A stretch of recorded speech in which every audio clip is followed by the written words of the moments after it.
नेकियों की, उसके मुकाबले में मेरे सिद्दीक का 1 सेकंड ही काफी है। ये शान।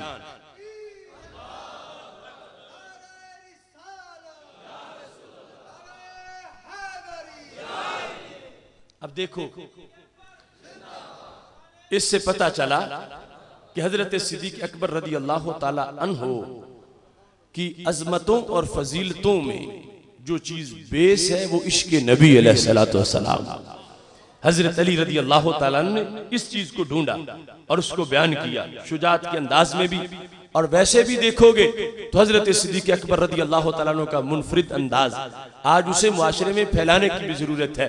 आज लोग खिलाफत राशिदा का नाम तो लेते हैं मगर खिलाफत राशिदा के पैगाम से बिल्कुल बेखबर हो चुके हैं। हजरत सिद्दीक अकबर रदी अल्लाह तआला अन्हु जो खलीफतुर रसूल बिला फस्ल है, उनको ये अजमत मुयस्सर आई। तो इसका मतलब क्या था, ये वाज़े हदीस शरीफ में मौजूद है। हज़रत अबू बकर सिद्दीक दूसरों से नमाज रोजे की वजह से आगे नहीं गुजर गए, लाकिन शैउन वक़रा फ़ी क़ल्बिही, दिल में एक कैफियत थी जो सबसे आगे ले गई है। मतलब क्या, फराइज के तो पाबंद है, ये नहीं कि नमाज रोजे में कोई कमी थी। मतलब यह है कि कसरत से नफली रोजे रख के आगे नहीं निकले, कसरत से नफली नमाजें पढ़ के आगे नहीं निकले, इश्क नबी की बदौलत सबसे आगे निकल गए हैं। वो कितना इश्क था, उसका अंदाज कैसा था। बुखारी शरीफ में मौजूद है कि जब बनी अमर बिन औफ की सुलह करवाने के लिए रसूल अल्लाह सल्लल्लाहु अलैहि वसल्लम तशरीफ ले गए थे, जो मस्जिद कुबा वाला इलाका, पीछे मस्जिद नबी शरीफ में जोहर की नमाज का वक्त हो गया, तो सहाबा किराम अलैहिम रिदवान ने हज़रत सिद्दीक अकबर रज़ी अल्लाह तआला अन्हु से कहा कि आप जमात कराएं। इससे पता चलता है कि वो आखिरी फैसला जो नबी अलैहि सलाम ने किया था अपनी अलालत के दिनों में, उससे पहले भी सहाबा की सुई जहां पे रुकती थी तो हज़रत सिद्दीक अकबर की जात थी कि सरकार का मुसल्ला हो तो जमात आपने करानी है। हज़रत सिद्दीक अकबर ने कहा ठीक है मैं कराता हूं। जमात शुरू हुई, उधर नबी अलैहि सलाम तशरीफ ले आए, तकबीर तहरीमा हो चुकी है, महबूब अलैहिस्सलाम आखिरी साफ में आ गए हैं। अब सहाबा का इम्तिहान शुरू हो गया, अब क्या करें, नमाज पढ़ें या नबी अलैहिस्सलाम का इस्तकबाल करें। बातें दोनों ही बड़ी जरूरी हैं। नमाज की नीयत कर चुकी, अब तोड़नी नहीं चाहिए, और उधर महबूब अलैहिस्सलाम है जो सारे नबियों के सिरदार हों और उम्मतियों के पीछे खड़े हो जाए, ये भी मुनासिब नहीं है। तो नमाज के अंदर ही सहाबा ने फैसला कर लिया दोनों काम करेंगे, ना नमाज छोड़ेंगे ना नबी अलैहिस्सलाम का इस्तकबाल छोड़ेंगे, बैक वक्त दोनों काम करेंगे। तो क्या हुआ, हाथों पे हाथ मार के, चूंकि कलाम इब्तिदाए इस्लाम में नमाज में गुफ्तगू जायज थी, बाद में इस पर पाबंदी लग गई। अब बोल के तो कह नहीं सकते थे कि रास्ता बनाओ महबूब तशरीफ ले आए, इश्क खुद पड़ गया नमाज के अंदर अंदर ही कि हाथों पे हाथ मारे तो ये आवाज तो जुबान का कलाम नहीं होगा, नमाज नहीं टूटेगी। लिहाजा आवाज से समझ गए सहाबा कि नबी अलैहिस्सलाम तशरीफ ले आया, लिहाजा दरमियान से रास्ता बना दिया और इस उम्मत ने नमाज के अंदर ही आखिरी सफ से इस्तकबाल करके महबूब को पहली सफ तक पहुंचा दिया। कुछ लोगों ने बर्रे सगीर में जब तौहीद का मजमून बयान किया तो उन्होंने यहां तक लिख दिया कि नमाज में अगर नबी अलैहिस्सलाम का ख्याल आ जाए तो माज़अल्लाह गाय गधे और बीवी के ख्याल से बुरा। दलील साथ दी, क्यों? कहते हैं बीवी का ख्याल ताजीम से नहीं आएगा, गाय का ख्याल ताजीम से नहीं आएगा, और नबी का ख्याल तो ताजीम से आएगा। चूंकि रब की नमाज है तो गैरुल्लाह की ताजीम कुछ शिरक है, तो इस वास्ते ख्याल नहीं आना चाहिए नमाज के अंदर नबी अलैहिस्सलाम का।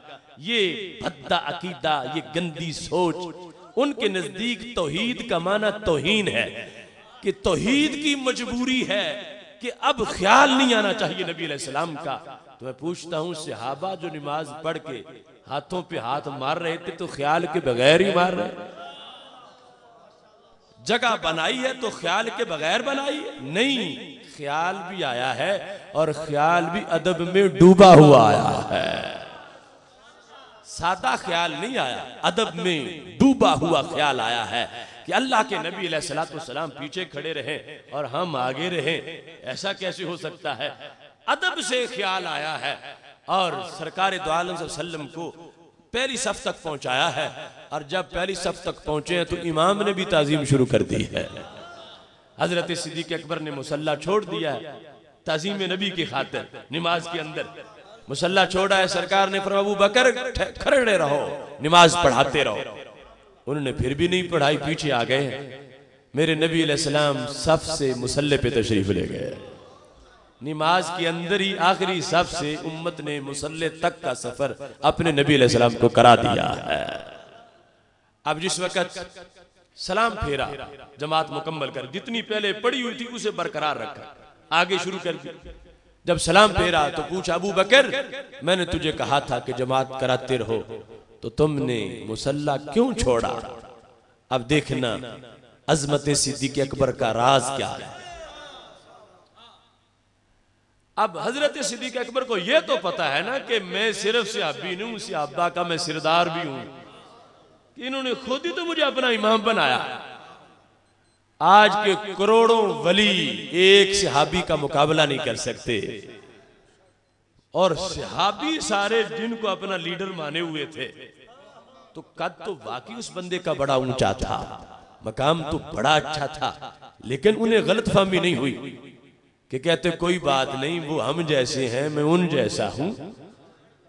ऐसा गम नहीं पड़ा। मुसल्ला छोड़ा, पूछा नबी अलैहिस्सलाम ने क्यों छोड़ा? आजिज़ी देखो आशिक़े सादिक की, वो सिद्दीक़ अकबर जिनके पाए का किसी उम्मत में नबियों के बाद कोई इंसान नहीं है। वो सिद्दीक़ अकबर बोले तो कितने अदब से बोले।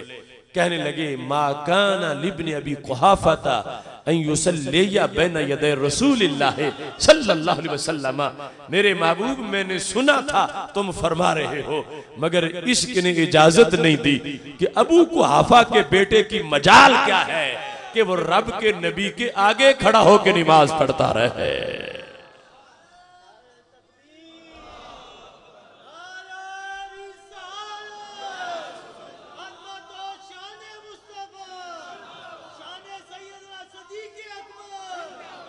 मेरे भाइयों, ये बुखारी शरीफ है, और बातें चूंकि कई जरूरी है करने वाली, आज गुस्ताखियों के धुएं उठ रहे हैं, तो बेवजह नहीं चमन की तबाहियां, कुछ बाग बाहें बरको शरर से मिले हुए।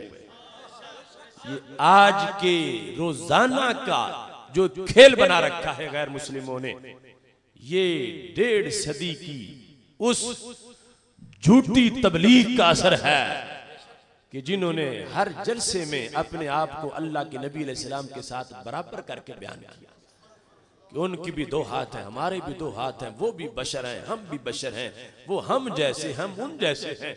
मैं कहता हूं क्या पिद्दी का शोरबा, छोटे छोटे बौने लोग सरकार के साथ बराबरी की बातें करें, वहां इतने ऊंचे कद वाला अबू बकर सिद्दीक कहे अबू बकर की क्या मजाल है महबूब, वो तुम्हारे आगे खड़ा होके नमाज पढ़े।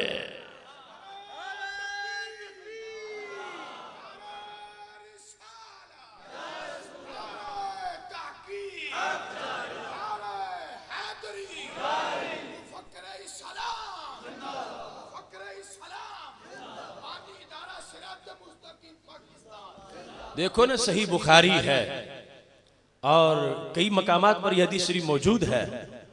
बात सोचने की है। जिन लोगों ने कहा था कि अगर नबी अलैहिस्सलाम का ख्याल आ जाए तो बीवी के ख्याल से बुरा है, क्यों ताजीम से आएगा, तो ये सब कुछ फतूर था तबीयत का।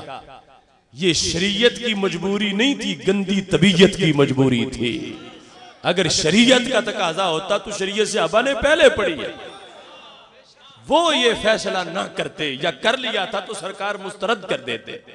जब नमाज पढ़ी थी तो फरमाते तुमने क्यों नमाज के अंदर मेरे लिए रास्ता बनाया, तुमने यकीनन सोचा होगा फिर रास्ता बनाया होगा। सरकार ने रद्द नहीं किया, मोहब्बत को कबूल फरमाया है। अब यहां पर हजरत सिद्दीक अकबर रज़ियल्लाहु ताला अन्हु कहते हैं मा काना लिब्न अबी कुहाफा अन युसल्लिया बैन यदै रसूलिल्लाह सल्लल्लाहु अलैहि वसल्लम। देखो अदब कितना है, अपनी क्या हालत बयान की और नबी अलैहिस्सलाम का क्या तारुफ बयान किया।